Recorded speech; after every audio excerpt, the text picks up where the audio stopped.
बाबा ये ले इफ्तारी। अरे ये क्या, एक रोटी और थोड़े से चावल? बाबा ना घर में आटा था ना कोई राशन, जो कुछ था मैंने बना लिया, अब बस यही है। अच्छा चलो कोई बात नहीं, इसी से हम रोजा खोल लेते हैं।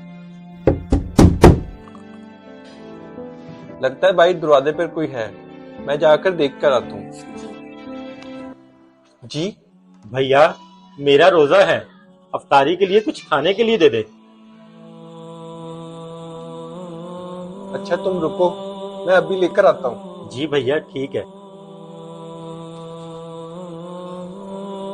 ये ले भाई, घर में बस इतना ही है खाने को, ये आप रख लें। और हाँ भाई, बहुत शुक्रिया, अल्लाह आपको बहुत ज्यादा देगा।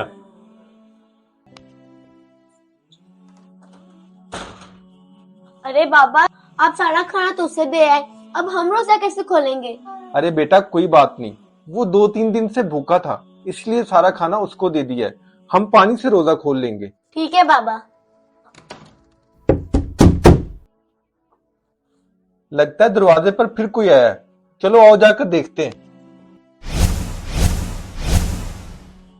अरे ये कौन रख गया?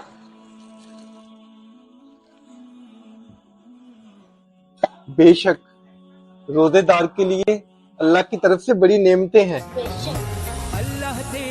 अगर आपको हमारा ये मैसेज अच्छा लगे तो शेयर लाजमी कीजिएगा